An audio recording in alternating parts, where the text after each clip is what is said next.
Anybody pop in yet?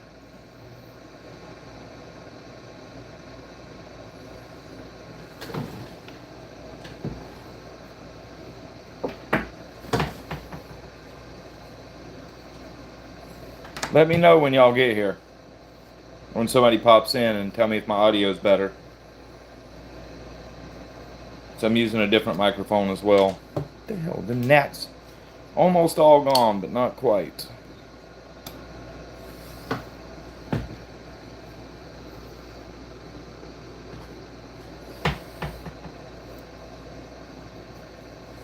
Come on, YouTube. Let people know I'm live if you don't mind. I would really appreciate it. A few viewers. Anybody in here with me yet?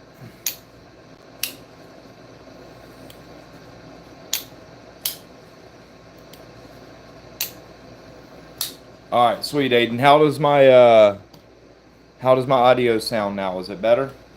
Fingers crossed.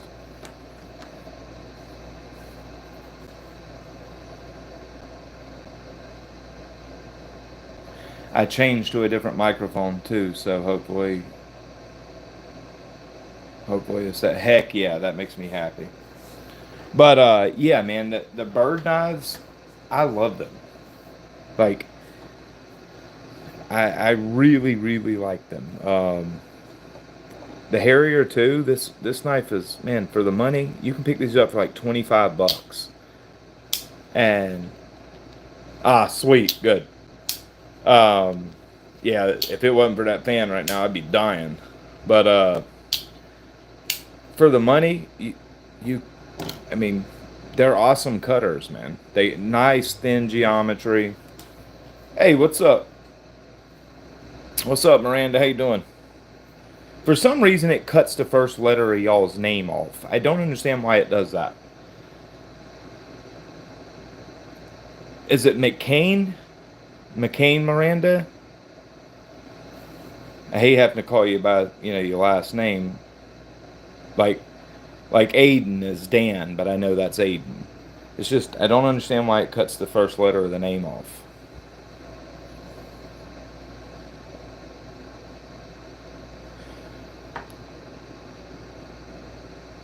Yeah, the Crewware and aluminum one.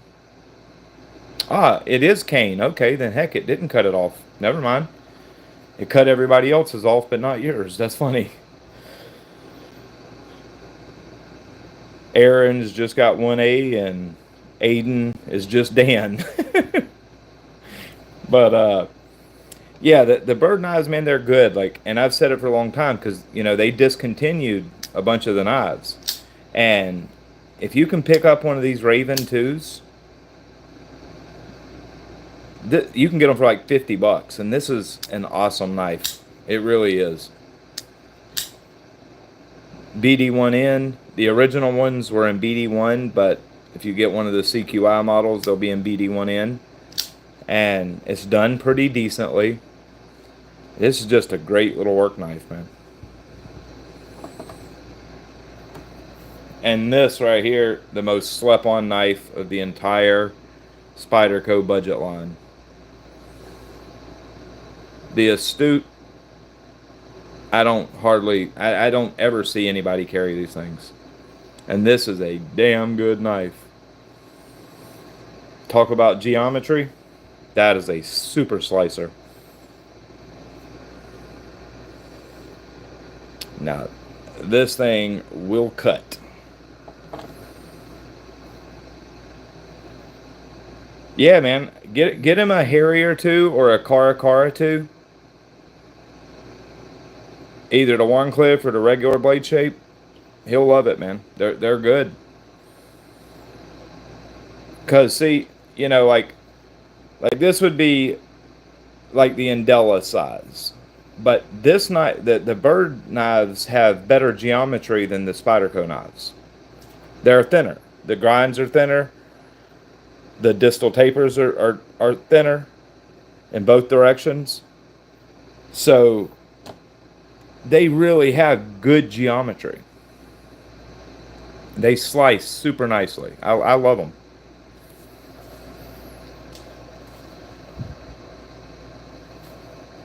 I've been on a Spyderco slip joint kick past couple weeks. It's all I've wanted to carry.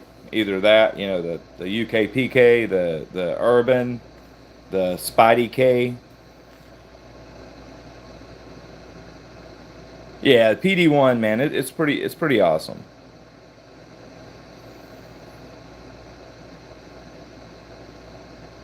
Like I've been impressed with PD1 as myself. I have uh, the Stretch 2 XL in it, and the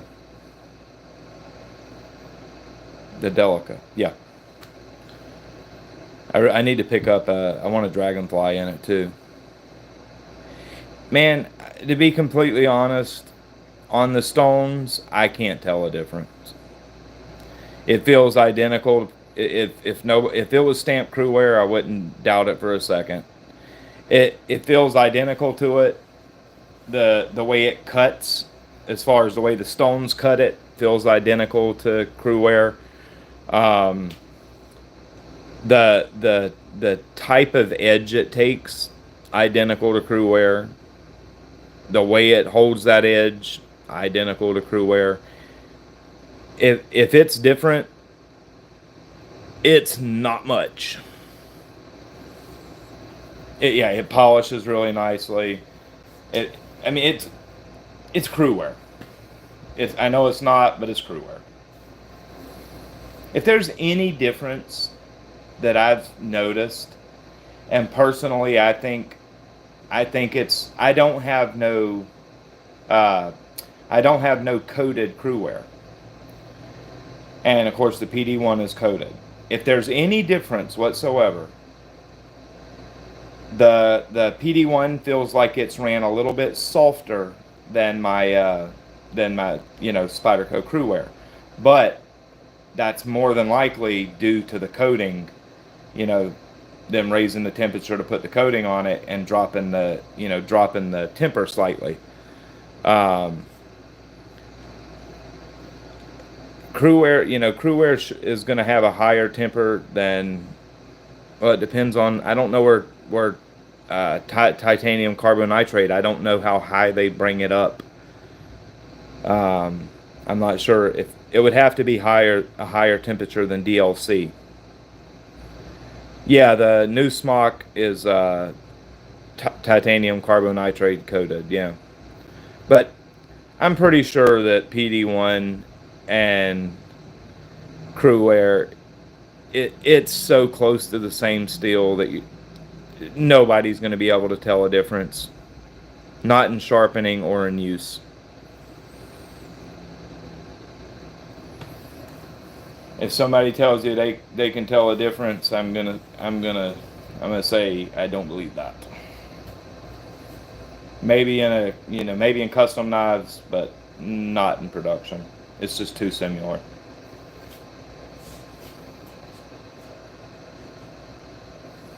Yeah, gold tie or titanium nitride and gold. Yeah, I haven't seen leather. So Leatherman did a whole tool in it. I haven't seen that. Like on the motorcycle suspension and off-road suspension, it's usually gold titanium nitride coated. I've always loved that look. SOG did one in. So like, did they do the whole tool coated in tie? That'd be a gold boy.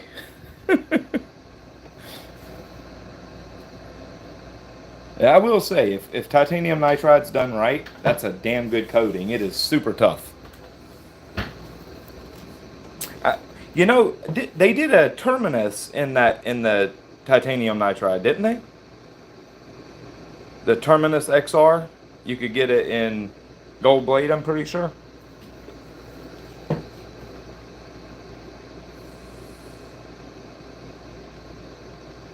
I don't stay up on multi tools too much. I like them, but I have some old Gerber multi-tools that I use, and that's pretty much my extent with them.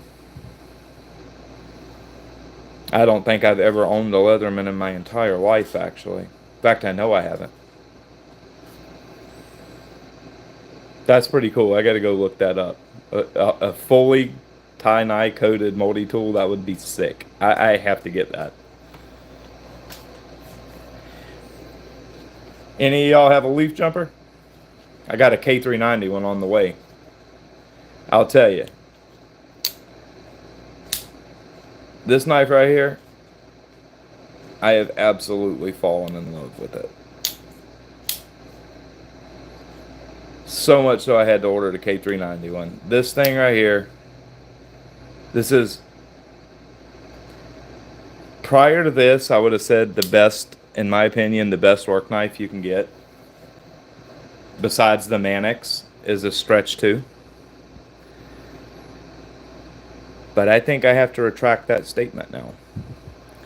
I believe the second best work knife there that you can buy on the production knife market is the leaf jumper. That thing is awesome. And I cannot wait to get my K390 one. And I'm pretty sure they discontinued them, so you can pick them up for quite cheap. I got my K390 leaf jumper, $100 shipped. That's the Little Temperance. I have one of them too. That's the problem with that one, and I really like the knife, but I have one problem with it. It's just so much handle to blade, and you know the leaf jumper is to some extent too, but I don't know, the Little Temperance, there's something about the feel in hand. Aiden, I hate to tell you, bro, you're gonna be sad about this. No more 15B. Spyderco is not doing, and it made me sick because I wanted the lightweight Mannix and the lightweight Native. I've been chomping at the bit to get me a Mannix lightweight and a Native lightweight in 15B, and there's no more. Absolutely made me sick when I heard that. Literally, my favorite knife, production knife, is Mannix, by far. With probably the Native being second, maybe third. Well, it's probably third. Sage would be number 2. But since the original Mannix come out in 15B, I have been begging for a Native in 15B. And it is absolutely killing me that they chopped it before they did it. I really wish they wouldn't have did the Para 3. I wish they would have did the Mannix lightweight or the Native lightweight, and didn't do the Para 3. Because God, I wanted a lightweight Mannix or Native, preferably the Native.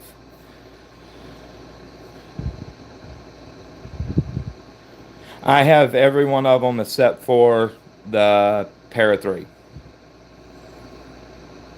I bought it, immediately sold it. I don't know. It's just something I don't know. The Para 3 to me is not a knife that I really like very much. There's something about the way it fits my hand. I mean, don't get me wrong, it's a great knife, but it's the geometry is a little odd, and the way it fits my hand is just or the Yojimbo. Yojimbo. I really would love to have one of them too, because it would have been neat having a hologram piece of 15B. But sadly, it kills me, man, that I'm not going to be able to get a Native in 15B. That really kills me. Yeah, exactly. That's what I mean. It's the Para 3. It's got awkward geometry. It really does need a regrind out the package, and if you don't do a a skinny scale mod on it or a skinny scale swap, it fits my hand funky, and I don't know. There's not many Spyderco knives that I don't like, but the Para 3 would be at the top of that list probably.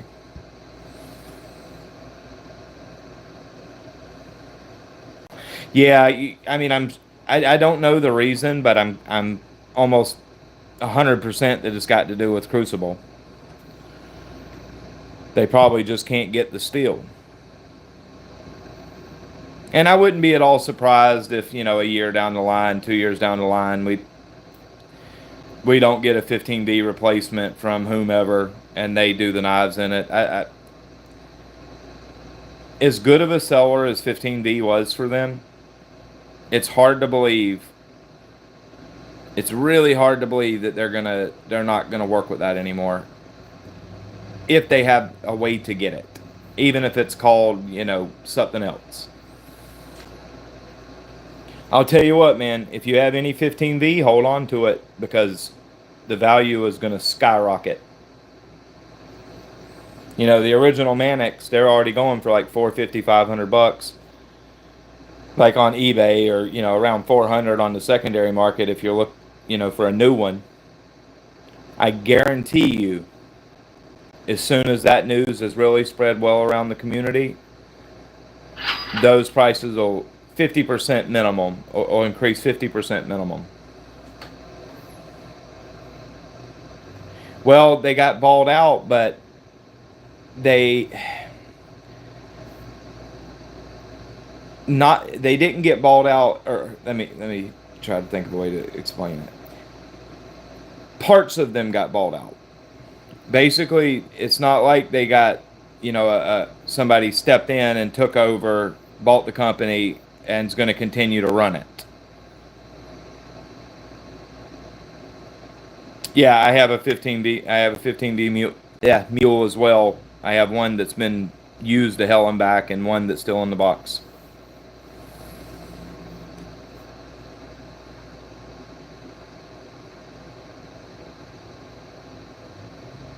Correct. Yeah, that's right, Aiden. Which, I mean, it's not. Besides for Magna Cut, it's not really like. It's not really like that. How do I? Most of their, besides for Magna Cut, nothing had patents on it. Realistically, the only thing that was of true value is the intellectual property, basically the naming. People know S30V, S35VN, S90V. That's where the value in the company was. Any producer that can produce powder, that does powder metallurgy can do any steel that they was doing. The compositions aren't protected except for Magna Cut, and so other companies are going to step in and fulfill that eventually. It'll just be called something else. 15B will be called Wearmax or something like that. So it'll just be named something else, but it'll be the same composition.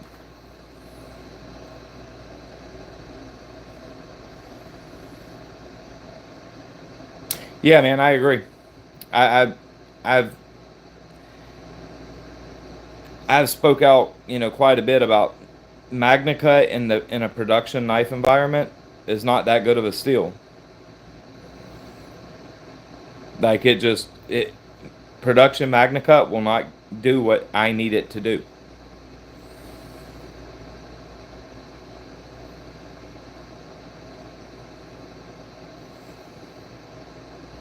Yes, I was telling people that when they were forgetting. Yeah, exactly. Like that's what I was saying too. I said 100% somebody was going to step in and buy the IP. Somebody was going to step in and buy the names because that's the only true value that company held is the IP trademarks. Past that, none of those compositions were protected, and anybody that can make powder metallurgy can make it. You know, Niagara is going to continue to roll, so you know Niagara is going to continue to roll the sizes that are needed. So realistically, the only thing that was going to change is you was just going to see a different naming scheme. That's literally the only thing. But what a lot of people who makes Maximet, Carpenter makes Maximet. Um, no, no, no, no. Uh, Maximet's a micro melt product.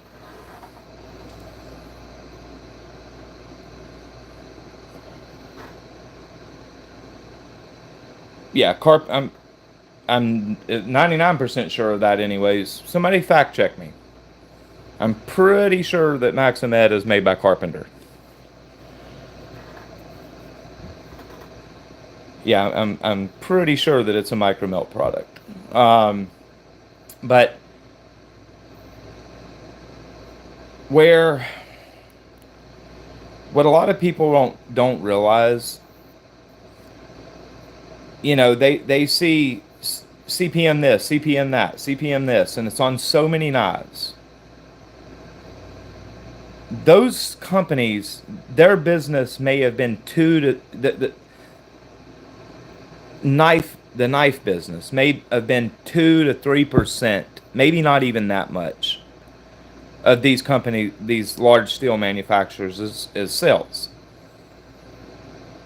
Um, yeah, I agree, Aiden. It it a very small percentage of those companies' revenues was generated by the knife industry. Your really large steel companies may not even be 1%, may not even be the knife business. And a lot of people don't realize how many alloys that, like, for example, Crucible. You know, if you talk to a knife steel geek, they're going to tell you know, yeah, S30V, S35VN, S45VN, S90V, S110V, S125V, S145V, etc., etc., etc. But those companies make a whole lot more compositions than the steels that you and I know. The amount of steels that Crucible makes, or Bowler, or whomever, we know probably not even 5%, 5 to 10% of the alloys they make we know about. Like, how many has any of y'all ever heard of S145V? I know you would have heard of S125, but have you ever heard of S145? Probably not. Most people haven't.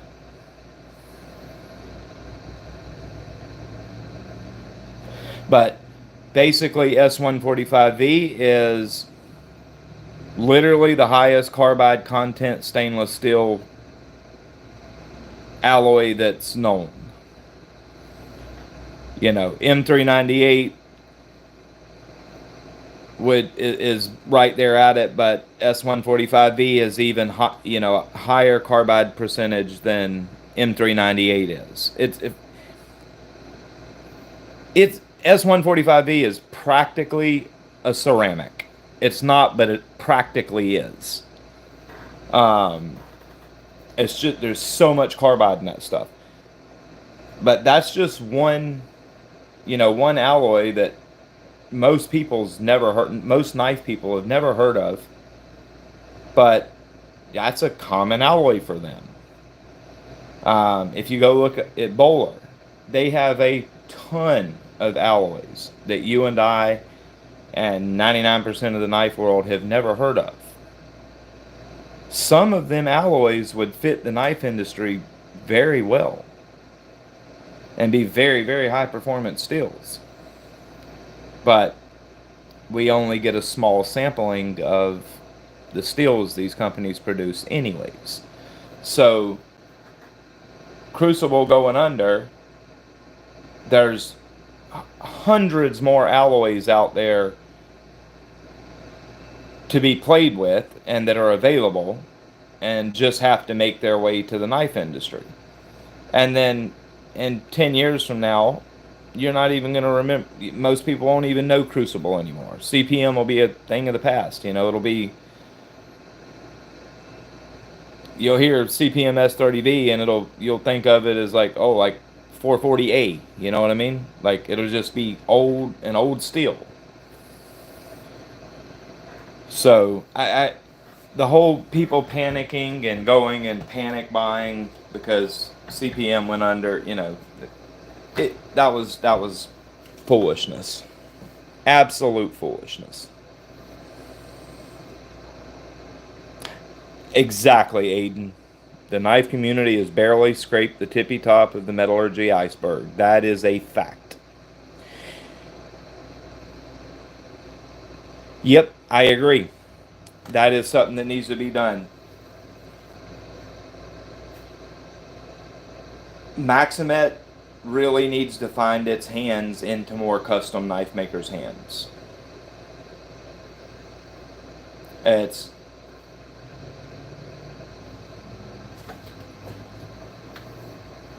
some badass knives would be made if that happens. They'll be expensive because that is one hellaciously expensive alloy, but yeah, some custom heat treat Maximet with geometry that's fitting to the heat treat, that could be a really badass knife and something that would cut for a very long time.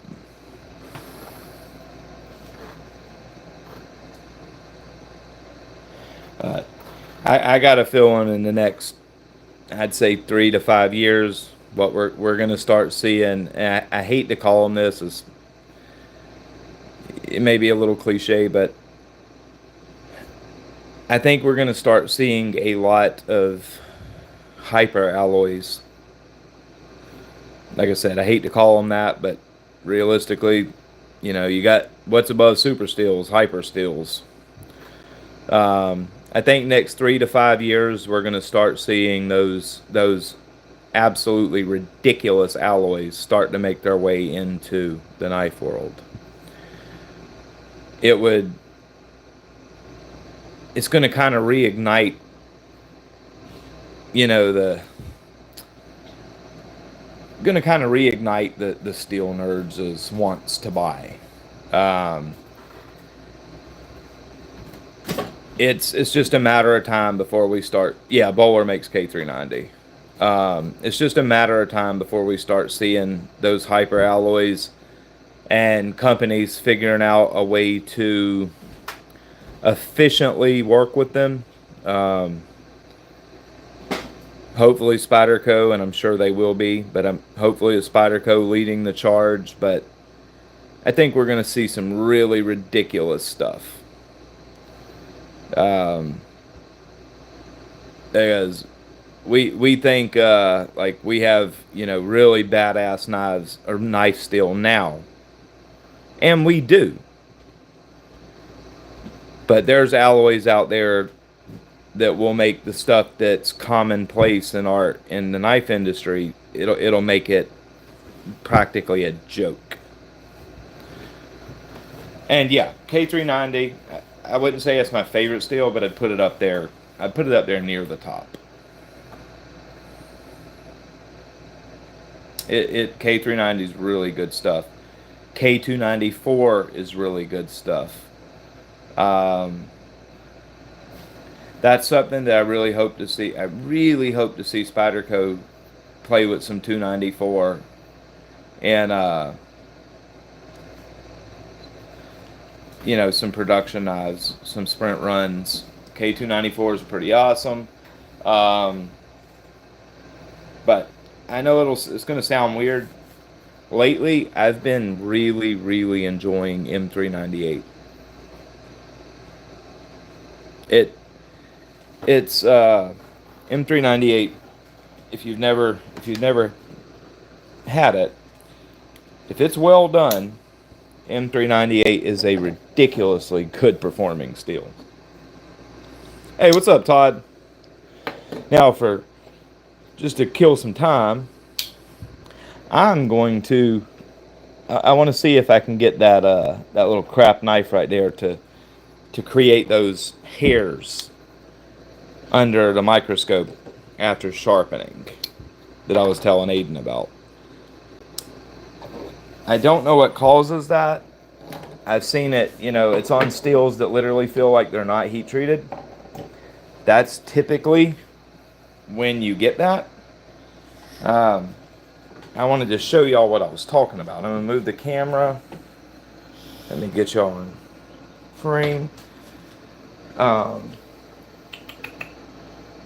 you know what I'll do? I'll just use that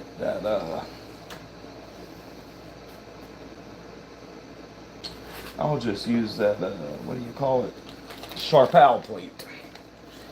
It's out on the table. Might as well use it.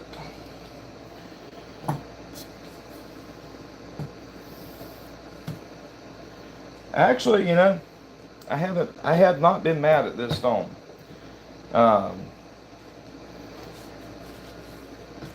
Alex wasn't wrong when he said that's a very good diamond plate for the money. I have to agree with him. It really is. I mean, it's definitely not. I'll take a Toma any day, but these are quite good plates for the money. Let's see if I can get this stuff to get that like, I don't know how else to explain it. It just looks like microscopic hairs, and it's the burr that won't let go. And I'll try to show you what I mean. It's going to do this quite quickly.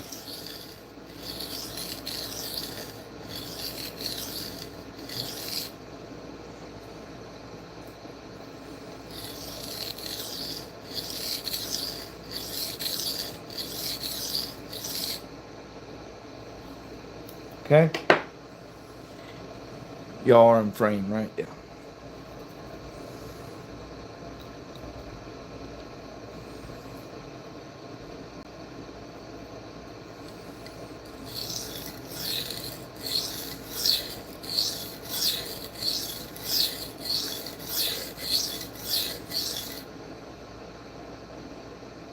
Okay.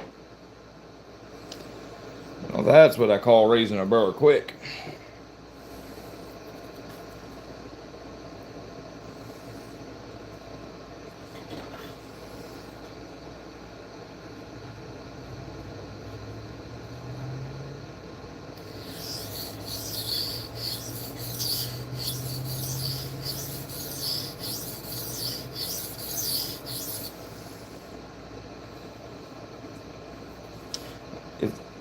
I'm just more curious about how long this plate's gonna last.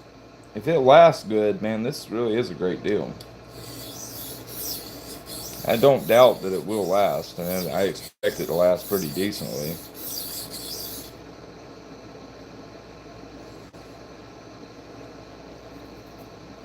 Alright, now we're gonna deburr and try to show you what I mean. I think this knife will do it. Because this is some bad steel, buddy.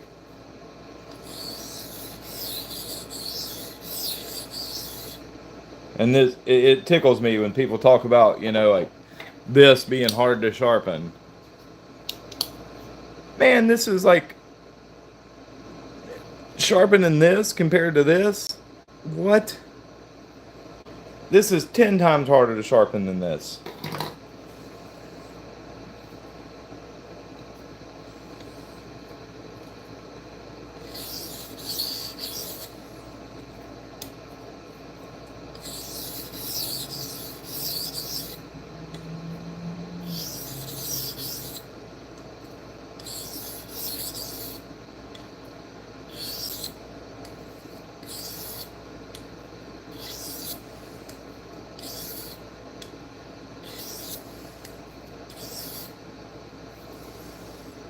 All right, let's see if it did it.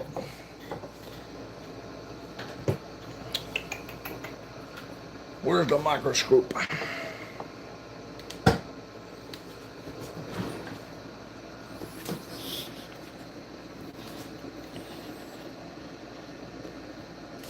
Hey, what's up, Ray? See if it's got them like little hairs on there.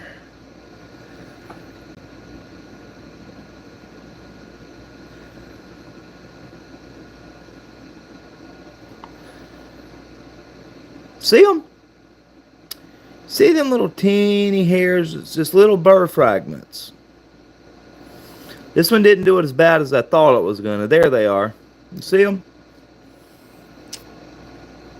Like, hell. I can see them. It must be like that YouTube compression or something hurting the resolution. Yeah, it didn't do as bad as I thought it would, but yeah, there's some burr. But yeah, it just gets these little really fine burr fragments that literally look like hairs.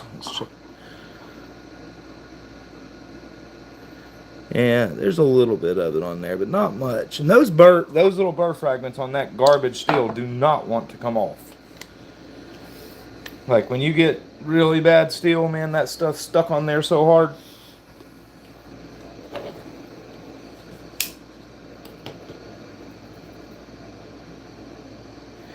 Yeah, you know what? Actually, I ought to when I need to sharpen one of them Sage 5s in Rex 121, I'll use that stone just to put it to work a little bit.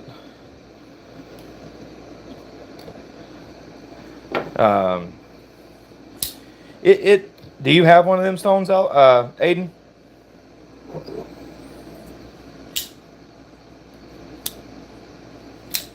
Exactly, Aiden. That's what it looks like. It's like the burr fractures at every striation. That's a perfect example of what I'm talking about.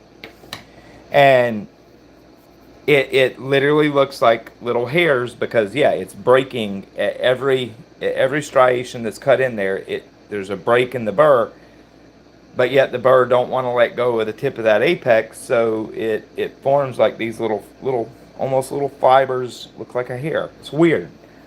I'll find a knife that does it big time, and I'll do another video with it on there, because I'm sure a lot of people haven't ever seen that.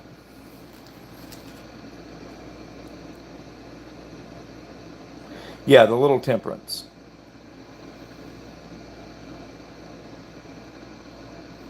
Oh yeah, it's because I had told him on I said it over, I didn't type it in the chat, but yeah, I said it. The little temperance, it's a cool knife. It's just to me it's kind of weird that it's so much handle to blade and the handle's so blocky. It's just it's a cool knife, but it's kind of strange. I got mine. I think I picked it up for like $124. It seems like $124, brand new on eBay. For that money, is great. But oh yeah, 56 HRC Magna Cut's gonna be rough. That would not be a fun sharpening experience. Yeah, exactly. The opposite of slicey. That's prime example of what it is. But it's a stout little knife. I'll give it that. Like if you're out there really beating on, and you need a fairly small knife, and you're out there really beating on it, it would not be a bad knife for that purpose. It is a little bit.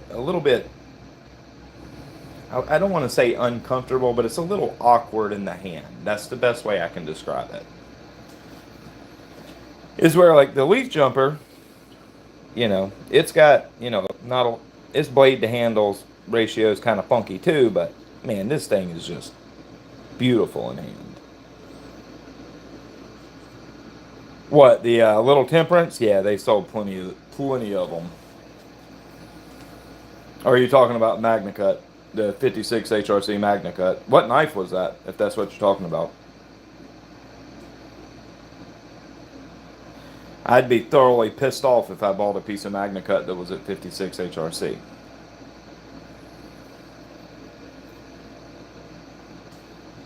Yeah, yeah. I was literally fixing to say that, Todd. The as soon as those Magna Cut Decas come into White Mountain knives, I think they were like $108 or something like that. I bought one, and it was terrible. And that's where I figured it was. Yeah, about 58. Super soft, super gummy. You know, I called Hogue, raised hell about it. Yeah, basically they're supposed. You know, then they said they fixed it, and I bought another one, and that one was way soft too. I need to make a video on that actually.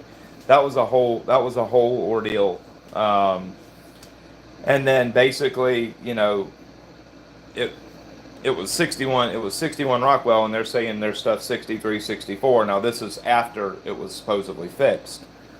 Um, and then when I called them up, and I'm like, hey, you know what? I've got a soft. This deck is soft. I want something done about it. Either reblade it, or send me a new knife. And basically, what happened was, I was pretty much told that 61 to 65 is within spec. So they wouldn't do it. They wouldn't exchange the knife or replace the knife because it was within spec. And I was like, y'all are claiming 63 to 64 is where y'all's Magna Cut is said to be at. And basically, that's not exactly true. They're targeting 63, but they have a plus minus 2. So 61 to 65 is within Hogue's spec. No, the second one I got was definitely a new stock. Yeah, the second one I got was a brand spanking new shipment. I called the vendor and ordered it from them. It's a friendly dealer of mine. They literally just got the order in. But yeah, basically they dicked me over good on that, and I wound up with, one very soft Deca and one that, which, I mean, that was the first run of them. I wasn't that mad. But after I was told that, yes, they've brought the hardness up, they're around 63, 64 now, and then I bought that second one, and that was like a year and a half later. And now, given they definitely did bring the hardness up, it's substantially harder than the first one.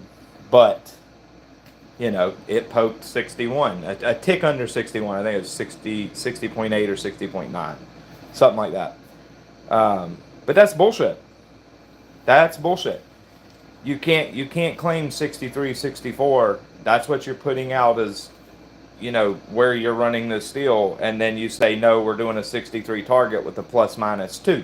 That's unacceptable. And that made it to where I will never buy another Hogue knife product ever again.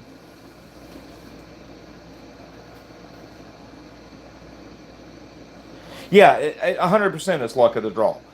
Because I also have an RSK that is over 64. I have a mini RSK in Magna Cut that is a couple ticks under 64. But that Deca, it wasn't so much. If they would have just simply said, hey, you know what, send it in, we'll replace it, I would have been a happy camper. Shit happens. It is what it is. A soft one's going to get out every now and then. But it was the fact that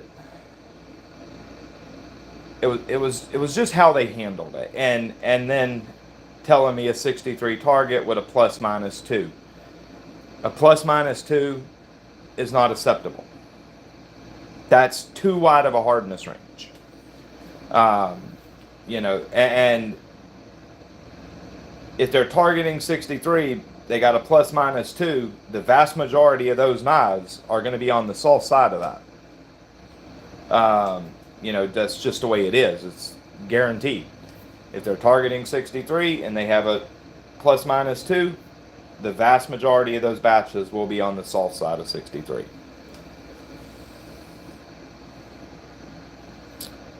HK, yeah. HK Knife Works, correct.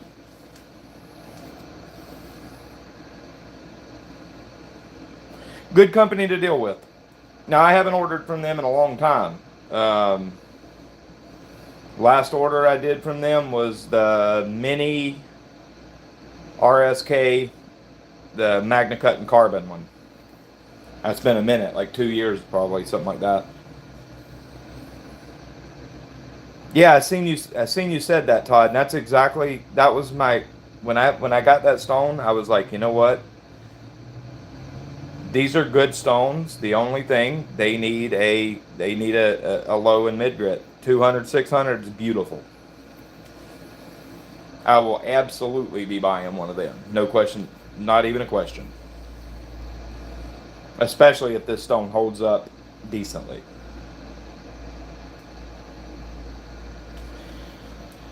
In old school stretch 2, yes, I have a ZDP 189 stretch 2 somewhere. The British green one.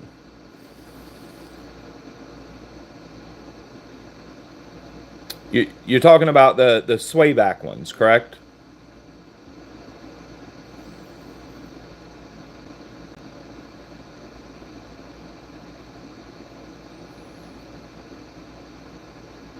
But yeah, I didn't read the bottom part of that. Yeah, I don't want to sell it, but I do have, quite a few friends that 400, 600 CBN stone. Did you get is it a plate or an electroplated plate or a resin or metallic bonded stone? But I probably can find you in as like a sway back stretch too, or sway back stretch, no problem. If you want one, tell me what steel. I'll look around for you.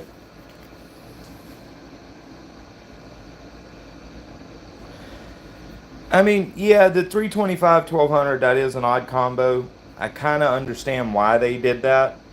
Um, the 325 cuts reasonably quickly, and the 1200 cleans up its scratch pattern very quickly. So, I get why they did that. They wanted to make kind of a one and done type stone for people, or a one and done type purchase for people. But I that would have been okay for like your average, your normal knife people, or home cooks. That would have benefited them. But people that are really into knives and sharpening, 325 1200 is a very strange combination. Wood Turner's Wonders. That wouldn't. Is it a four? What did you say it was? A 400. Are you sure it's a 400 600, or is it a 400 800?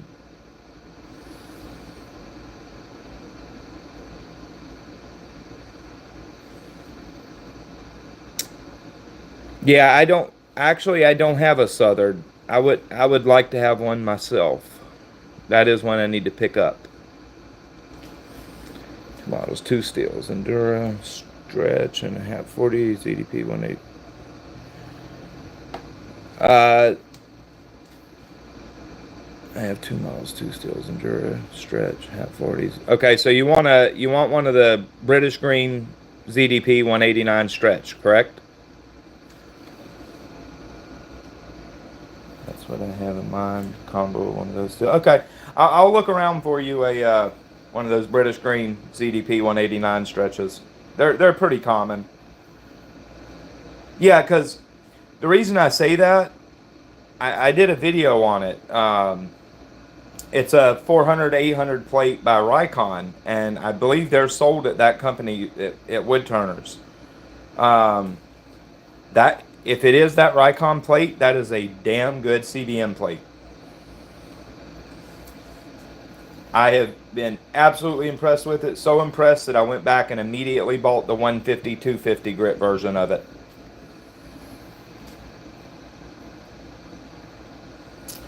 The 204p one, the avocado ones. Yeah, that sucks to lose because, that just the value of them. I'll tell you though, I've never the 204p versions from them. I I don't think they was done all that well. Um, they're cool looking knives, but I don't know, that 204p just never. I don't want to sound critical of it, but I'm sure it was done decently. I don't think Spyderco would put anything out that wasn't, but I don't know. It just the Mannix I had in it, I wasn't the best. The the PM2, it's same thing. That the little natives, same thing. Um, you know, where I'm glad that I bought is I'm glad that I bought the Para 3, the G10 one, because I sold that sucker for I think $1,100 on eBay about a year ago. For some reason, the Para 3 was that avocado Para 3. That sucker pulled some money in, and yeah, that's it. I love the color too. That's why I bought them even after I was like, this steel is not done all that great, or it. I don't want to say not done that great. The steel don't perform that great, but they do look sick.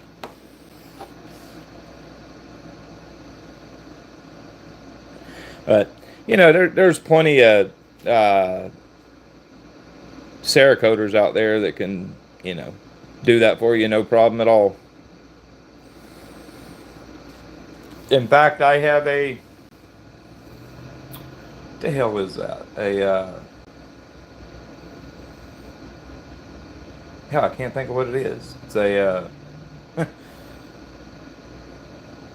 I'll have to dig it out and find it. I have a Gerber that I had Cerakoted, and that same exact color as the blades done on the REC knives.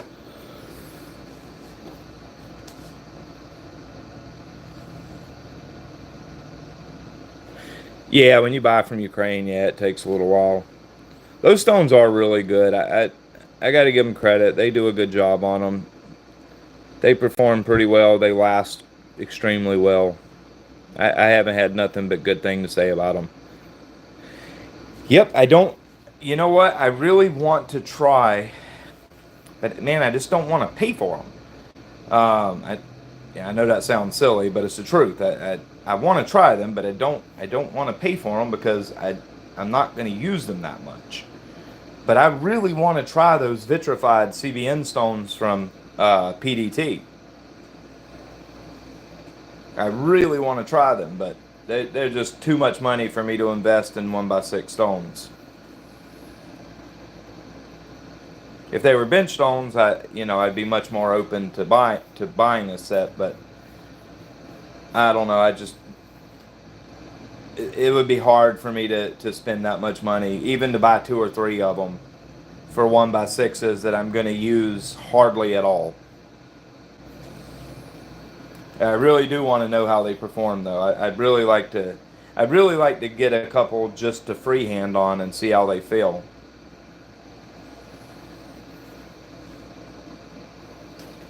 Jared said they're good.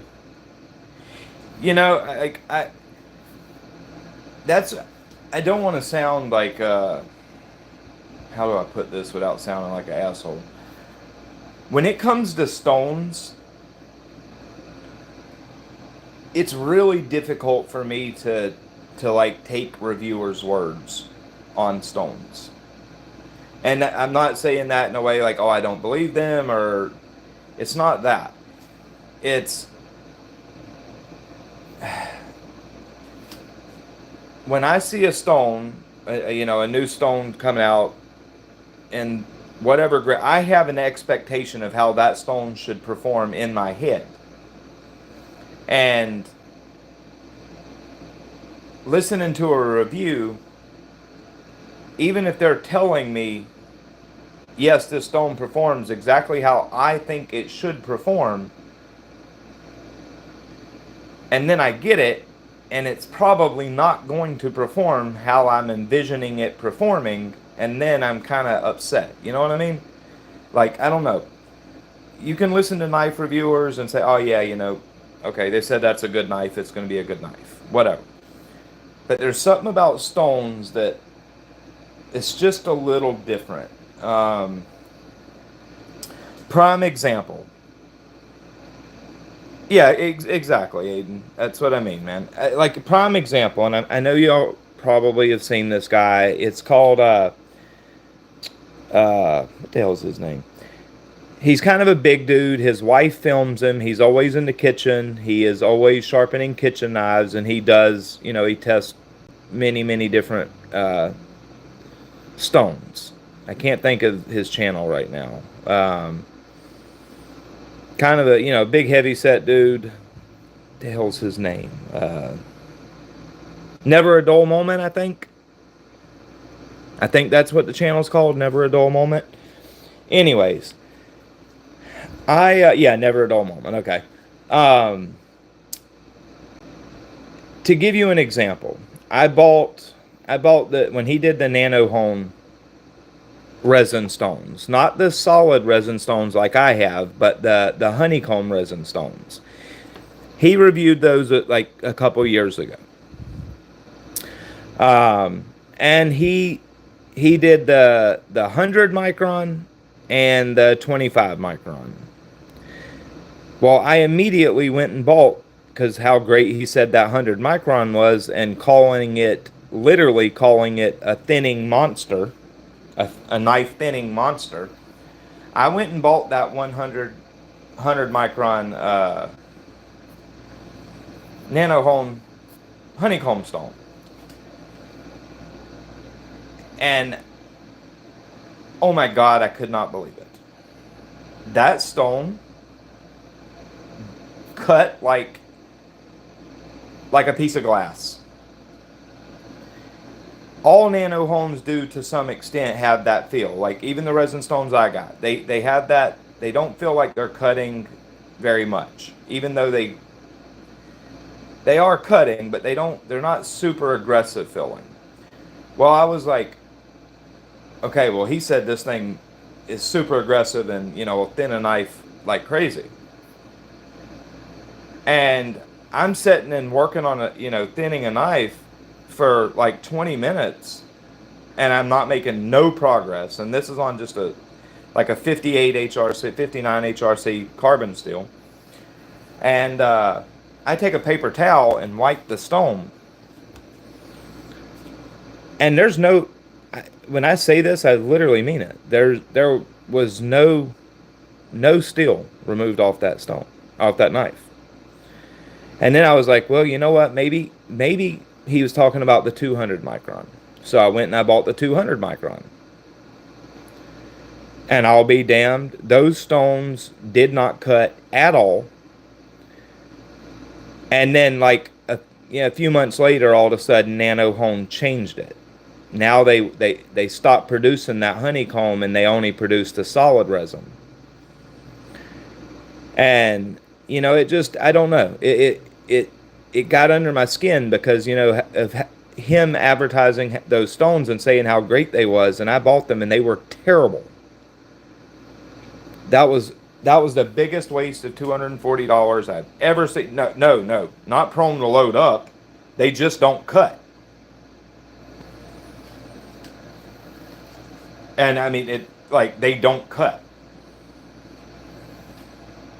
It was the weirdest thing. Like when I'm sitting there, when I say they feel like sharpening on a piece of glass, I mean that.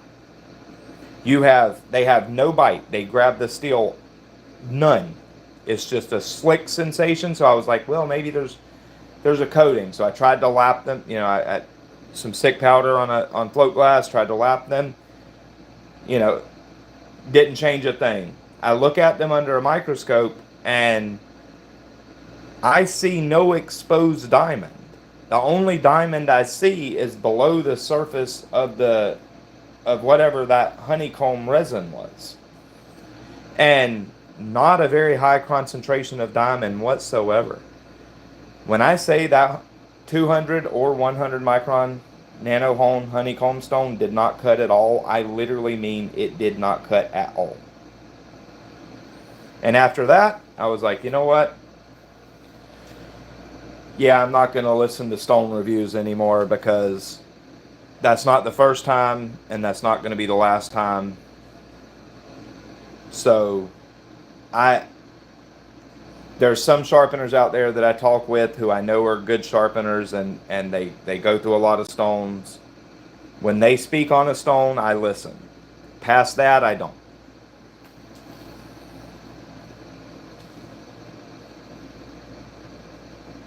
Like I just, I know that was a long rant, but yeah, I can't.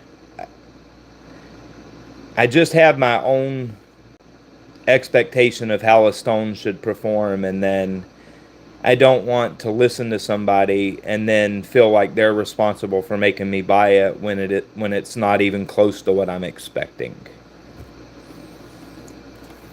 Like if Sean Houston says a stone's great, then I trust him that it's going to be great.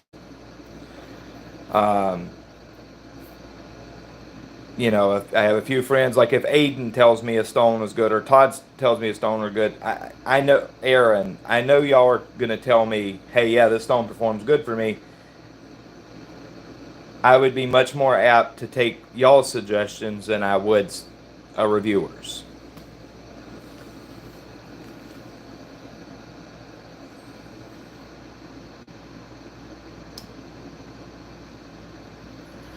What are y'all talking about? Are y'all talking about those 150 vitrified stones from PDT? Has anybody used them?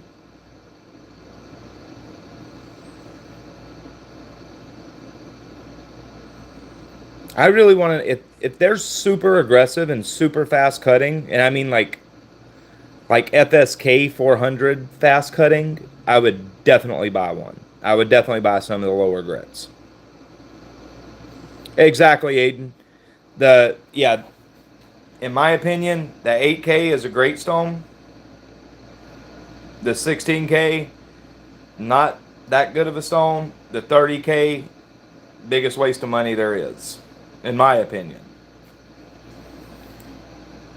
Well, yeah, please let me know how they cut. If they're super aggressive, super fast steel removing, let me know and I'll buy a couple of the lower grits.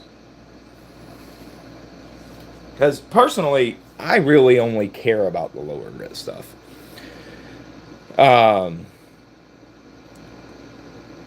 like in your micron graded stuff, anything 100 microns or 100 and larger, that's my interest. Hey, what's up, Marco? I really don't care too much for anything below 100 microns in your micron graded stones. Um, and in your more, your JIS ratings, pretty much 50, I have up to 5,000 like in the vitrified stones, but I really don't care about anything past 1,000, to be honest.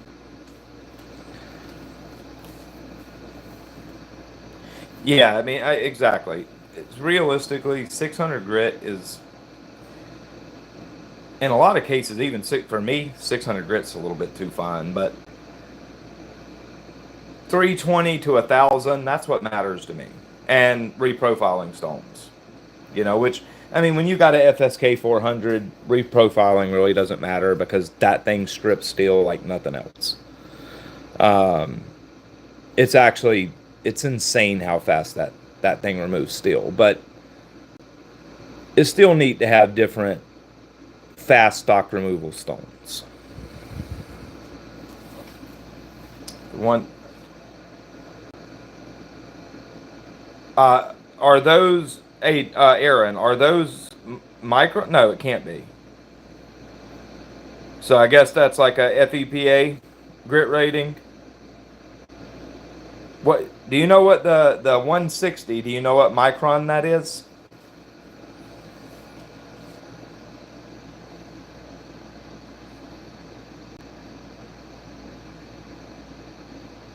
Yeah, you know what? I actually have a Veneve. I have a Veneve up to. I have one of the original F2000 plates before they took them off the market. 125, 100. So yeah, that's scary. Even in a vitrified stone, 125 micron. Yeah, I don't. That's probably not going to be a super fast cutting stone. It may be. It depends on how the. It depends on the binder. Depends on how they've done.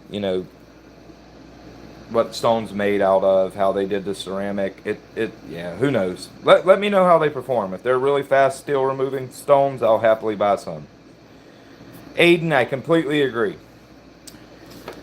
Completely agree. I believe it was a 100 micron or 125. I don't remember. It's a long time ago, but it was one of the two, 125 or 100 micron. I can't remember what it was, but I have one of the 2x6 uh, Columbia Gorge Stonework stones, and yeah, they're great stones, but yeah, they're just too soft.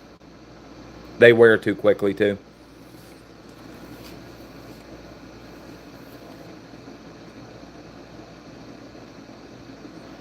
Ray, are you talking about the vitrified stones? The vitrified CBN from PDT?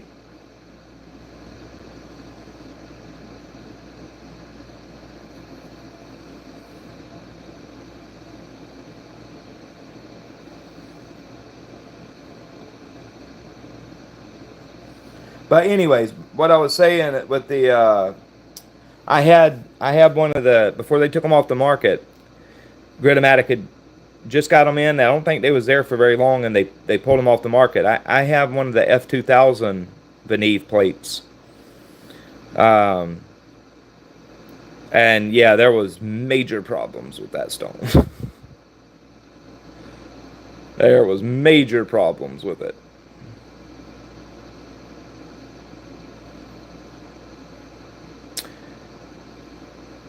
Yeah, I mean, I don't know. It's hard to say what I like better between resin or metallic bonded. For feel, I probably like resin better, but those metallic bonded stones do finish very nicely. I got to give them that. But I just don't like the feel of them that much.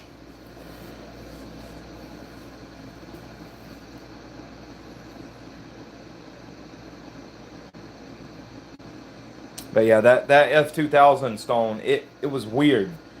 Like it would literally leave. You could come off like the F1200 and you would have a mirror, and you go to the F2000 and you would have two scratch patterns. It was strange. You would have a scratch pattern that would build up underneath the mirror, if that makes sense. It was really odd, and then you would have just random odd deep scratches. And I looked the stones over. You look the stone over. You don't really find no grit contamination. And what it was is there was an abrasive in the binder that was really wrecking that stone, and it was a piece of shit. If you ever come across the F2000 Veneve stone, don't buy it. Complete waste of money. I was confused at what those hybrid bonds are. Is it? I the only thing I could come up with is it was hybrid. Is it saying that it's a like a diamond and CBN stone, or is it talking about the binding matrix? I never looked into what they are. I just seen hybrid stones. Wasn't sure what it is.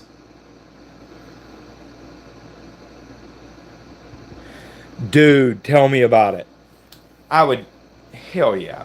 If I could find somebody to make me a 200 grit vitrified stone, I'd happily pay 800 bucks for one. I mean, it's custom, so you're gonna pay a lot more than FSK is already expensive, but yeah, I'd pay 800-900 bucks, not bad an eye for a 200 grit vitrified stone. Just for the time savings alone, it would be well worth that money. I mean, the 400, it's a matrix, so organic and metallic. That's interesting. So the binder is what they're saying is hybrid. Huh. I got to check that out. That might be a that might be an interesting stone as far as feedback is concerned. Because see that's the downside to me of metallic stones. They leave a really nice finish, but they have really bad feedback, and they feel really skatey, and then you feel the abrasive grab. It's just not a very pleasant stone to sharpen on. Not freehand, anyways. Like I bought some of the PDT plates, the 3x8 plates, and while they're okay, I mean they're okay, but they don't feel nice. When you're sharpening, the feedback is terrible. I don't know. I just don't like them. I just don't like them. They're making PDT. Is that PDT that does the hybrid ones? So PDT's making hybrid bench stones.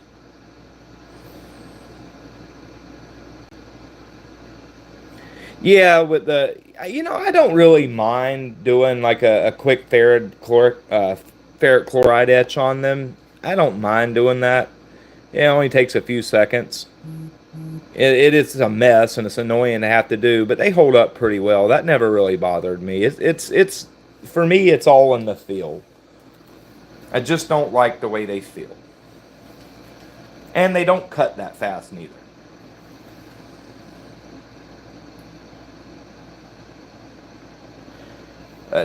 I'm curious as to what organic and metallic. I'm curious as to what that could be. So it's going to be some copper tin and some organic binder. Yeah, I got to look into that. If they sell like a 200 micron version in a bench stone, I might buy it just to check it out. If they did like a 325 micron, I would definitely buy it.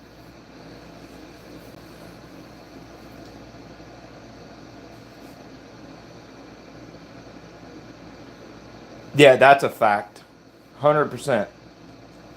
100%.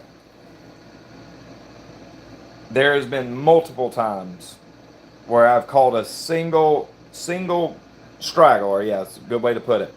Just a single straggler, catch it, totally wreck that edge. Have piss you off too. That is definitely another. I wouldn't say it was an issue, but didn't happen that often. But I'd say it was more of a nuisance, and you never knew when it was going to happen. It was an annoyance. That would be the word. Yeah, it was definitely an annoyance. I haven't used those. I haven't used those metallic CBN plates, and well, I bought them when they first, like literally is when they first come here. USA Market.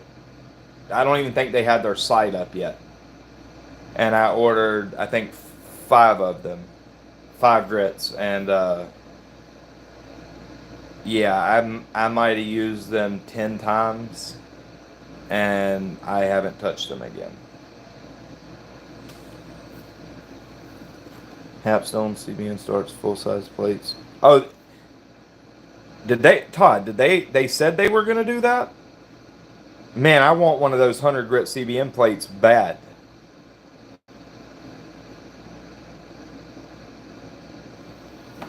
That 100 grit start electroplated stone, that thing is that thing's badass. That is one really fast cutting stone.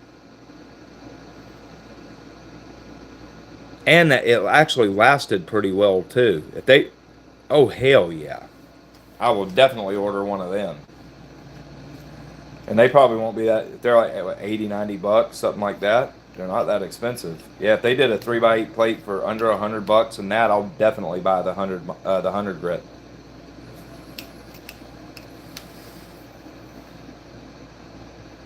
That that 100 grit, or was it the 80 grit? Hell, I can't remember. What's the coarsest grit of the start set? Is it a 80 or a 100?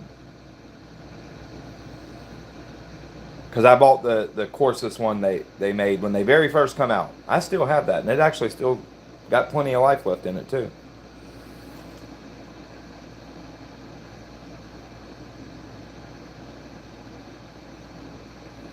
Yeah, that's what I mean. Yeah, I think I paid 30 bucks. It seems like 30 bucks for that plate for the 1x6 because I just bought the coarsest grit. I think I paid 30 bucks or 33 bucks, something like that. 80, okay, 80 grit. Yeah, that seems like that's why when I said 100, that didn't sound right. But that yeah, that stone's money, man. I'd love to have that plate. That thing is a metal eating beast. It doesn't cut, I will say this, doesn't cut as fast as the FSK 400 does. But that thing does cut. And it cut for normally electroplated stones, they just don't last that long. They lose that aggression pretty quickly. Even the Atomas do. But that CBN start 80 grit, that thing held up really good for a long time. Like, I don't know, that's probably, I'd say 80, 70, 80 sharpenings, maybe even 100 sharpenings, not like heavy reprofiles, but, minor damage correction, stuff like that. Just knocking some steel off or, removing some steel off on the first sharpening. And, yeah, probably somewhere between 70 and 100 uses. And that thing still cuts great.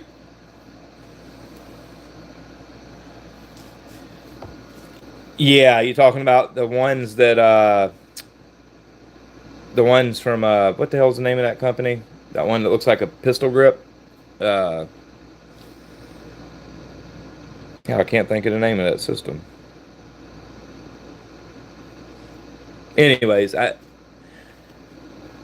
know they make very good stones. Yeah, KME. I know that whoever makes those electroplated plates for them, those are really good plates. I've never used the KME, but I've handled the stones before, and even after like just looking them over after they've been well used, and this guy said like a couple hundred sharpenings on that set, and those plates still looked in excellent condition. And that he had the 50 grit too. I remember it, and that thing was pretty gnarly. Like that is one mega aggressive stone. Definitely gonna chew some steel up. Hell, man, I wish I could get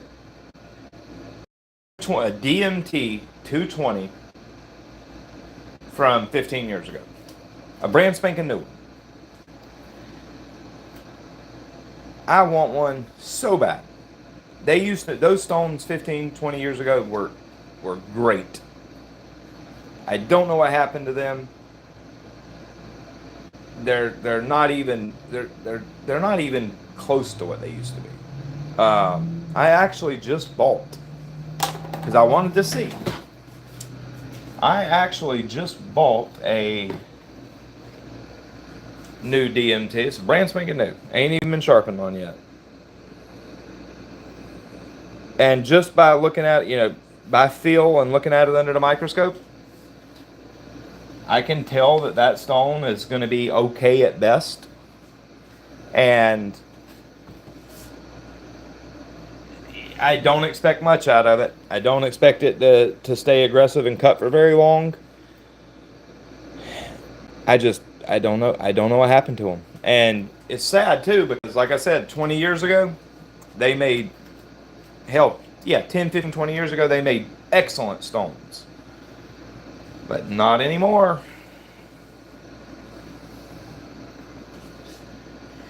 Yeah, exactly. They just there just ain't no good. I'll tell you this. I have a 325. My real old school 225 or 220 is no good. It was gone. It's just eat up. That thing's reprofiled hundreds and hundreds and hundreds of knives.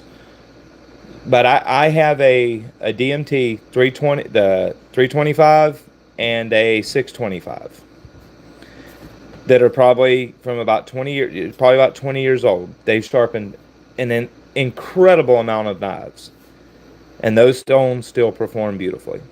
You look at them under a microscope, they still look nice and crisp. You still have a lot of sharp diamonds. The diamond coverage is still great. Not the diamonds haven't been pulled out of the binder, and they're just great. But you take one that's been made in like the last 5 years, and for example, the 600 grit or 625. Take one of them, take a brand new one, do 20 sharpenings on it, and then look at it under a microscope. And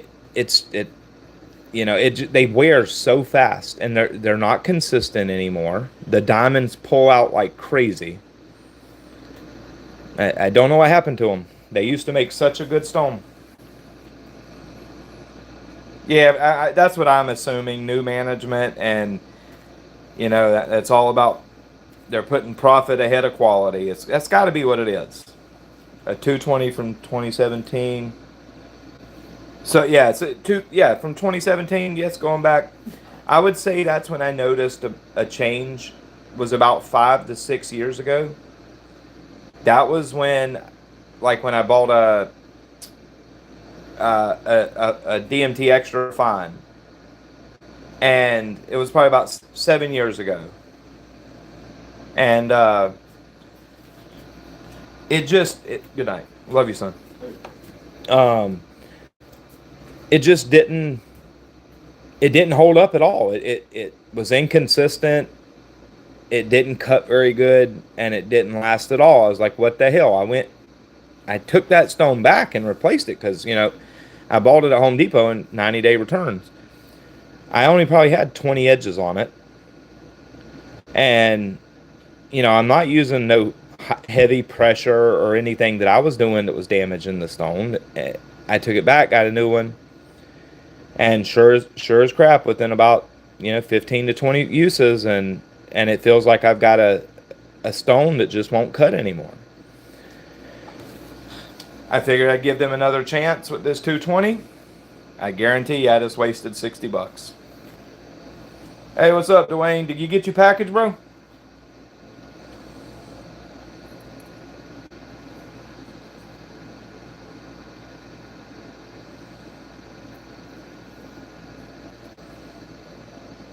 Not yet. Damn it, man. USPS is freaking slow, bro.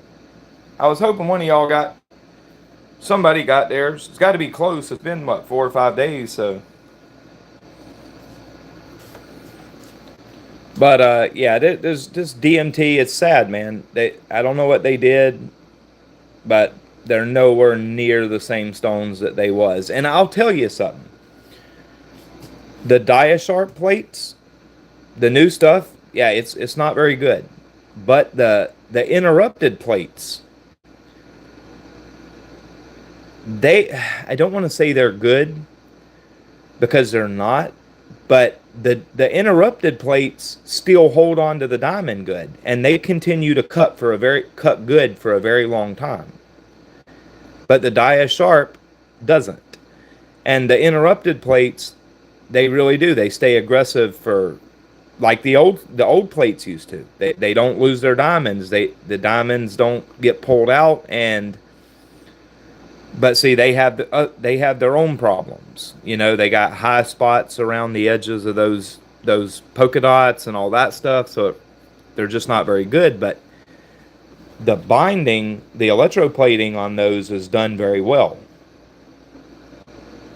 but not on the Diasharps. And another thing, the interrupted stones have a lot higher percentage of, like, the amount of diamond that's on the stone is way more. The die is sharp, so you look at them under a mic. Here, I'll show y'all. Hold on.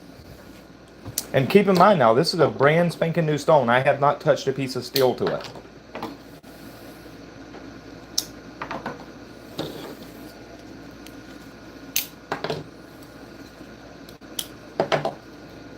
Yeah, this is a brand new stone. But you can, and look how inconsistent this stone is. Like, if I didn't know better, I would literally say that this is a cheap China, stone, just due to the grit contamination that's in it. Now, I don't, on a 220, I don't care about grit contamination. I wish the biggest piece of contamination on here, I wish was the size of all the diamonds.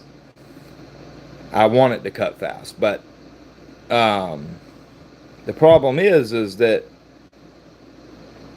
the other stones, are the finer graded stones, are contaminated like this too.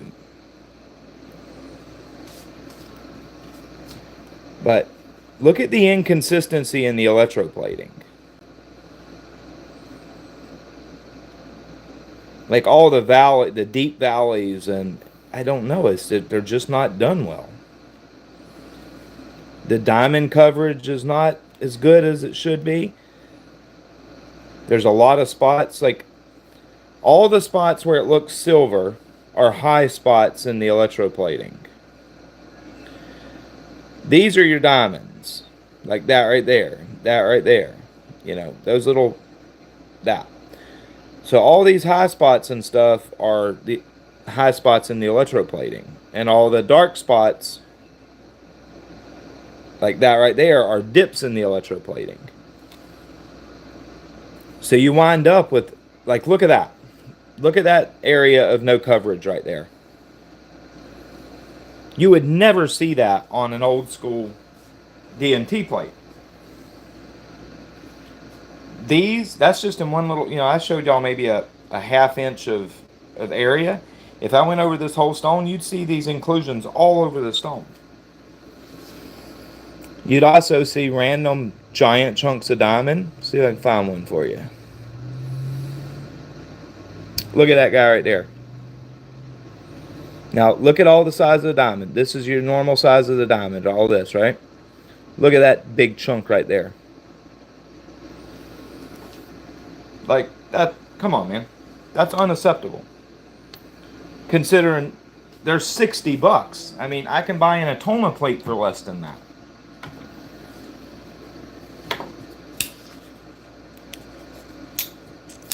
DMD. Yeah, there's a company called DMD. It's these guys right here. They just make budget stones, like this right here.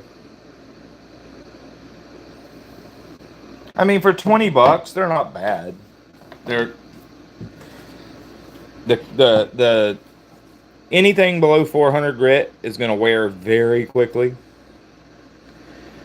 The 400, 600, 1200, they wear pretty quickly too, but not nearly as quickly. The 120, 150, and 180, they wear so fast that it's almost pointless. That's why I pulled it off. But I just stuck an Atoma 140 on here because I needed a flat surface to stick it to. I just had a spare plate. But I went in and pulled it off, stuck it to another blank. But point is, like this 150, there's no aggression left within like 10 reprofilings, if that much. But they're only $20. DMD, I think they're better. Man, I'll tell you what, yeah, DMD and DMT, they're not very far apart in quality. I can tell you that. But this stone right here costs $20 for a 150 and 400. That DMT costs 60. Like, I mean, what the heck? You know, for literally 3 times the amount. And I don't know. DMT, just don't waste your money on them is all I can tell you. And don't ever buy one of the extra fines. The DMT 3 micron, don't ever buy that stone. It is, if you do, you might as well walk out and throw 60 bucks out in the road and then just walk away from it, because that's about, you're getting the same amount of value for your money. 10 sharpenings and there won't be a piece of diamond on that plate, because they're actually using an adhesive to put the diamond down. It's too fine to, you can't, a 3 micron diamond, you cannot electroplate that. The diamond's too small. So it's literally an adhesive that holds that diamond on. And it just, forget about it. You'll have a slick plate within a few sharpenings, and it's complete waste of money.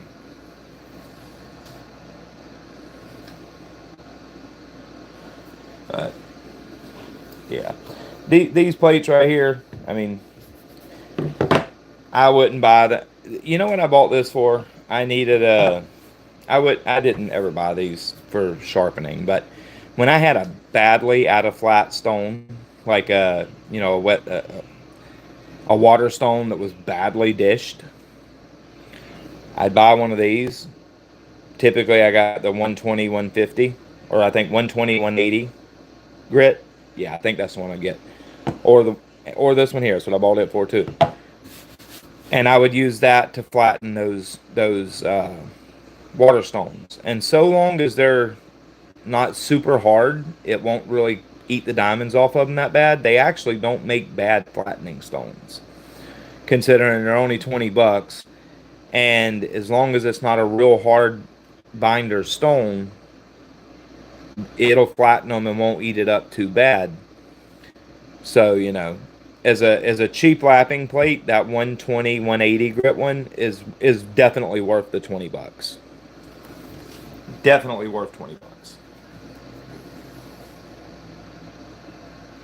However, if it's a hard, if it's a, like a synthetic water stone that's got a real hard binder, like say a Shapton glass, or higher grit like Koramaku's, like say you got a 3,000 grit Koramaku or Shapton glass 1,000 and up. Yeah, if it's stones like that, don't waste your money on these, because the binder's too hard. It'll just take the diamond right off of it. You'll only get a few uses out of it, and it'll be slick.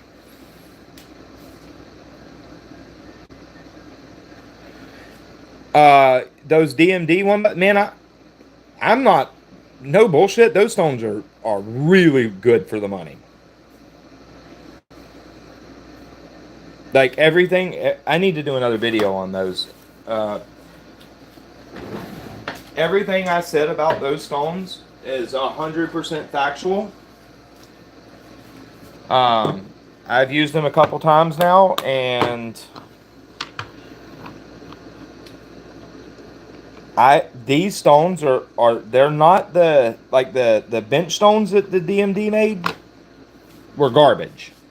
That 1,000 through I think 16,000 they made, those are garbage. I mean, no, they're not really garbage, but they're okay. They're not very good though. If you just need a simple 1,000 grit plate that you want to last for a while, and you really don't care that much about the finish, they're okay. They're worth 40 bucks, I'd say, for the bench stones. But these are not that. This is different. Whatever the resin, whoever made the resin for these are really well done stones. Way worth 50 bucks for that 4-piece set. I need to. I love that CBM 50. I bought me another one. Just threw it in here, but yeah, these right here. Really impressive for 50 bucks for that set.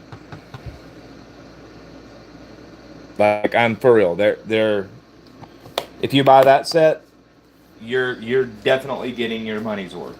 No doubt about it. They're those Ruiken or whatever they're called. Those are okay. I mean, they're nothing great, but they're for the money. They're a pretty good performing stone. They do wear a little bit fast. I'll say that, but uh, other than that, yeah, they're worth the money. But those right there, those are a far better resin stone than those Ruiken stones are. To be completely honest, I wouldn't put those all that far off of like the Veneve Orion stones I had. Um, yeah, I would, yeah. I mean, the Orions were a little more consistent, not much. Um, yeah, I would say that they're very, very close to is they're a damn good stone. I'll just leave it at that. They are good. I haven't had no problem with them. I like them. It's hard to believe that that good of a stone is being put out for basically what $12.50 a piece. Um, get you a set, you'll like them. And that those have a much, much, much harder binder than like those Ruiken stones do. I those those feel the binder on those is very, very much like the binder that's on your OCB Veneve stones. Very hard, very slow wearing is where those Riken stones they're they don't wear too fast, but they definitely wear. Those right there tenfold slower wearing. Maybe more than that. Yeah, I did go watch the video I did on the DMD. You'll be impressed with the finish they left. I showed the finish after each stone. I I mean when I finished on that 12K, and if you're looking for a bright mirror, that 12K will leave you a bright mirror. Nice crisp clean apex. Uh, if I'm not mistaken, it was whittling straight off the stone.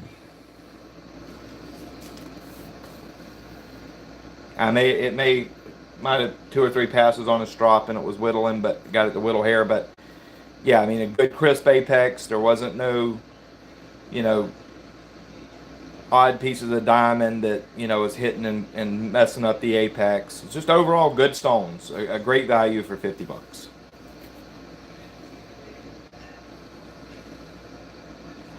I would. The thing is, they started at 1,000 grit.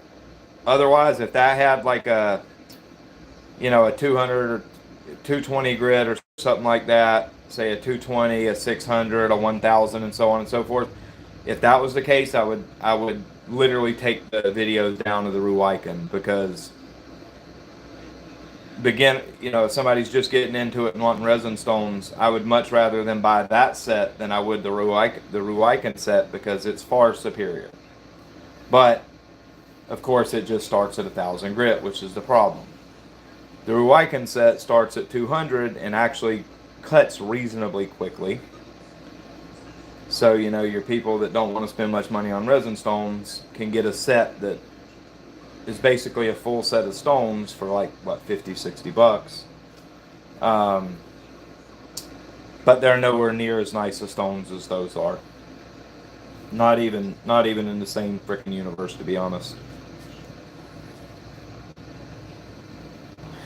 I don't know if Worksharp makes their own stones, but what I can tell you,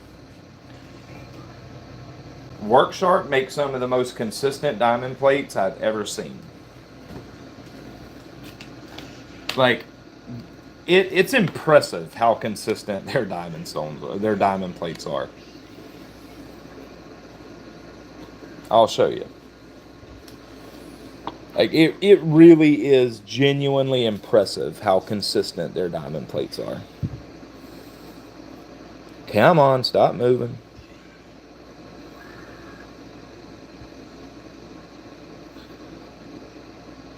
Like, look how consistent the sizing of that diamond is in these plates.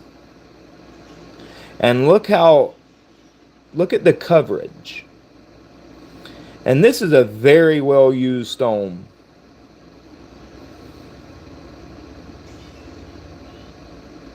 Like, work sharp, that's just, I don't know what that is, but what the hell is that? Um, they're they're they're impressive. Whoever makes their diamond plates for them does a really good job. Like, a really, really good job. In fact, if they made diamond plates in bench stones, like say I could get a, like a 220 grit, 200, 220 grit, 3x8 plate from them, I would 100% buy that. No doubt about it. Here, not the resin ones, but the plates, yes, I believe.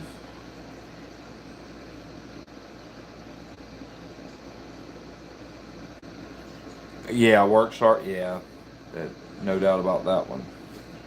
Hell, I think if I'm not mistaken, DMT's the only one that's still making,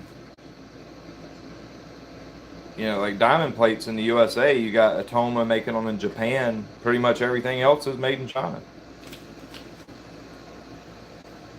That's what I assume is, yeah, made in China, assembled in the U.S. Yeah, work sharp. I'm pretty sure. They actually, I watched that video. They said they import stuff from all over the world, and then I guess assemble here.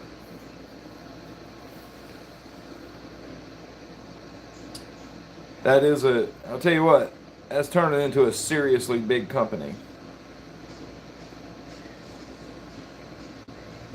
Work Sharp has grown to a quite large company, that's for sure. Yeah, man, I didn't see Jared's video. I seen Alex's video on it. Yeah, Alex. Yeah, I'm pretty sure it was Alex's. Or maybe it was the best damn EDC that I seen. One of them, anyways. I was watching. I have a lot of experience with magnesium, and yes, magnesium does patina, just like he said. Just like not the. It was the guy he was talking to was talking about it. He's like he carried up, uncoated, just raw magnesium, and he's been carrying it for like 2 years, I think he said. And I'm still baffled by that. Now, there are different alloys of it, of course, but if that's your typical magnesium, like say the magnesium that's in high-end fishing reels, if that's the same alloy, which I'm going to assume it is, I'm genuinely baffled how, with the salt and acidity that's in your sweat, that magnesium only formed a patina and hasn't lost a huge amount of its structural integrity. I would be genuinely curious to take that piece of magnesium that he's carried around for 2 years that had no coating on it and check its structurally. There's no possible way that piece of magnesium, well, again, it could be a different alloy, but if it's not, there's no possible way that piece of magnesium is still even close to its structural integrity is nowhere near what it was. Yeah, exactly. Coated magnesium is highly, highly, highly susceptible to corrosion from salt. It will literally, it, you put salt on exposed magnesium, and it will literally turn to powder. I'm I'm I'm baffled. I really want to know the alloy of magnesium that they're using for that, because I'm genuinely curious about how. It's I don't know. And I'll tell you this, magnesium, it's a brilliant, especially for like an integral type system, it's a brilliant material. It's ultra lightweight, very rigid, good strength, and as long as it's got a good coating on it, that's a fantastic material for that purpose. Yeah, exactly. Yeah, that's another thing. Yeah, I mean, magnesium, you scrape it off, it's definitely gonna go up. Um, but it really, I'm surprised nobody's done it before. It makes sense. I mean, it's far lighter than titanium. It's very rigid. It's very strong. Um, for its weight, it's pretty easy to machine. And not the easiest, but pretty easy. Or, that might be the wrong wording. It's not a hard material to machine. So it makes sense that, somebody's finally working with that. I'm surprised that it's not extremely common in the knife world. It would be a good material for that purpose. In my opinion, probably better than titanium. But I can tell you this, I will definitely not be buying one of those work sharp knives. I don't know. The reason is that the whole 3V thing. I I've said it for a long time. You can go back probably 10 years ago on Reddit and find posts from me that it's like, why in the hell would anybody put 3V in a 3.5 inch folder? It just don't make no sense. And there's a lot of people that, no, you're wrong, blah, blah, blah, blah, blah. I mean, to me, 3V has no business whatsoever being in a small folding knife. It's pointless. Go up 1V, change that 3V to 4V, and now you have a hellaciously good pocket knife still. But 3V it just don't make no sense. There's endlessly better options than 3V for a 3.5 inch folder. I don't like the way it sharpens. I mean, man, that's not true. It can sharpen nicely, but I'm not that much of a fan of how it sharpens in general. The edge retention is not very good. I mean, it's not terrible, but it's not very good. It's just, and I don't need that incredible level of toughness in a 3.5 inch folding knife. I don't need that. It just, I would have rather them. Yeah, there you go, exactly. Go up 7Vs and I would definitely be buying one. Give me that 10V. If it was in 10V, I'd definitely be buying one, especially if a couple people said it was well done. Yeah, if that thing was in 10V at 60, 64, 65 Rockwell, I'd jump on it. And if it was at 66, I'd buy two. Yeah, that's another thing. It's an auto and manual, right? You can convert it, correct? Yeah, pretty much. Pretty much. Pretty much. But it's an auto and manual. Or did I take that wrong? Because I didn't really, I kind of watched it, but didn't really pay too much attention to it. The only part I really like paid attention to was the magnesium part and not corroding. You know, the raw magnesium that didn't corrode. That, man, I don't. You know what? I don't want to slam. I don't want to slam Wee's 20 CV. I don't want to, but I don't like it. I'll just leave it at that. It's not. It's not very well done. It's not bad, but it's not that well done. Now I will let me say this. I haven't had any knife.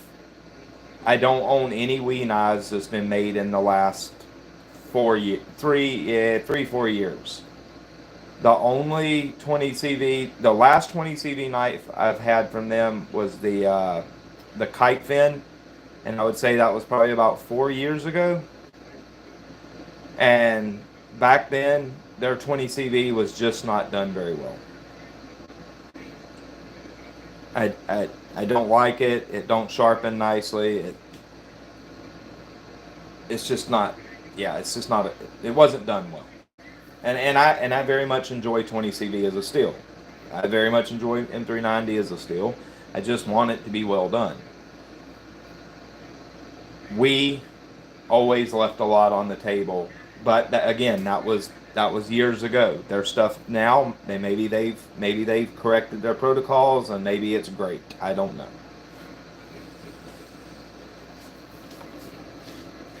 I agree. I like a lot of their designs too, but I know how their 20 CV used to be, and that makes me where I won't pull the trigger. Exactly. Microsoft most definitely soft. In fact, man, you know what? I'm still pissed off about the what, I think $230 I spent on that damn uh, MSI when it first come out, and that's the worst M390 I've ever put my hands on. Guaranteed. That's the worst M390 I've ever touched.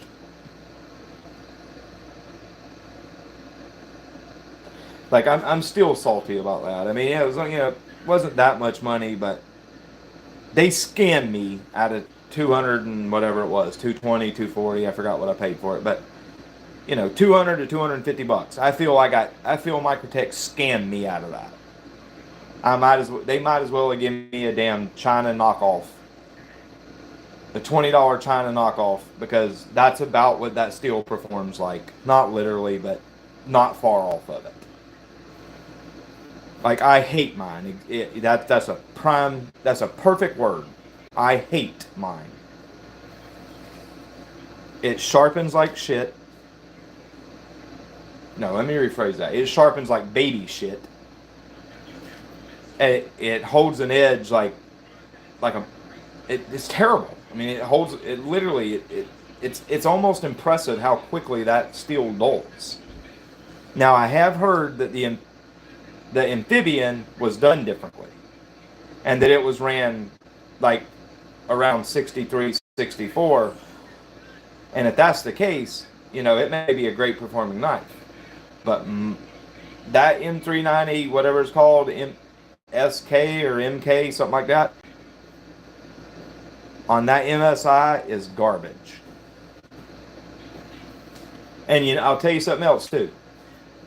That MSI, along with some other knives, but that MSI is literally the knife that made me say, that's it. I am no longer buying first runs of knives anymore.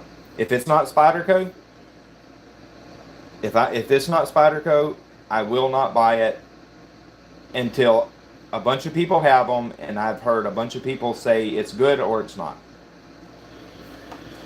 Like, I will not buy first runs anymore because I'm tired. Yeah, I'm tired of getting fucked over like that. Excuse my language. Yeah, this one.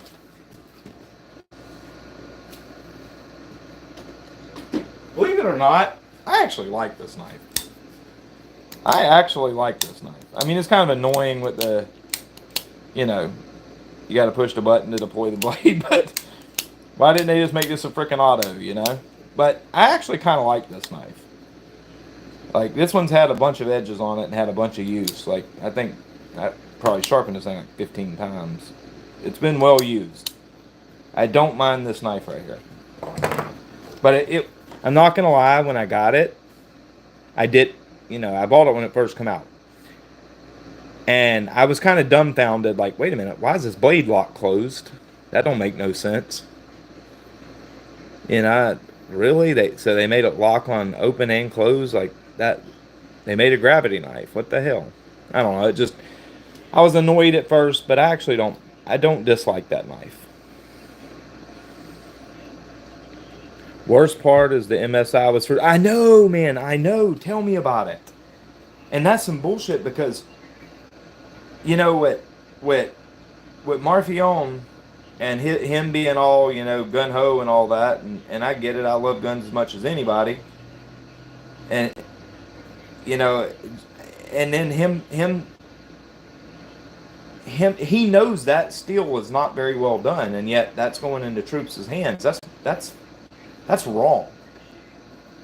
That is wrong. I don't like his ass anyways, but I don't like his ass at all, actually. I've been to a couple shooting events where his ass was at.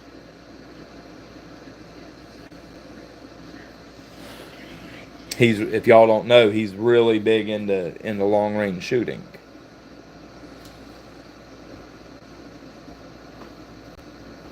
But he's not somebody that I don't like him very much.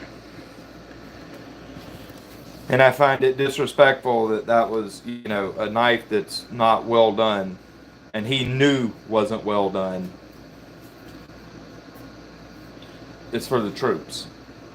At least put a well done piece of steel in their hands.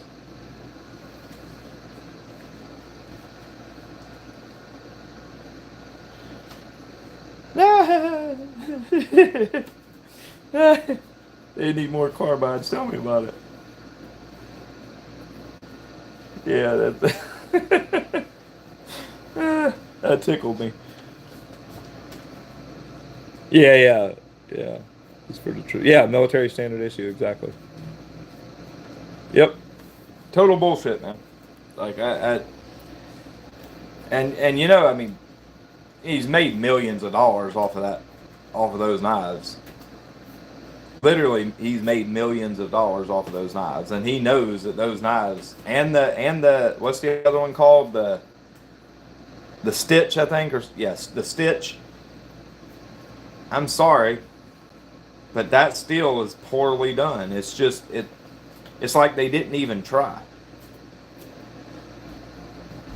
Now, I don't like Microtech because I don't like Microtech mostly. I don't like Marfion, but the LUDT is a hell of a knife. I will say that is a hell of a good knife. It's a solid design. It's well built. Now I don't know about the new one. The ones with the M390 MK. Yeah, MK. Is that right?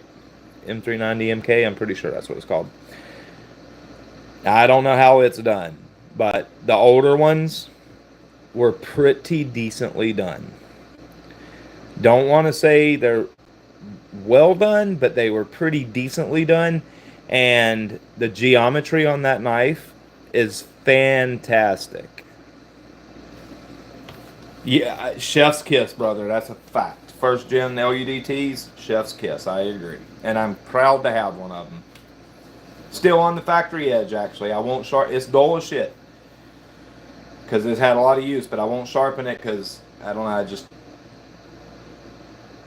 yeah, I need to get it on the stones, actually. But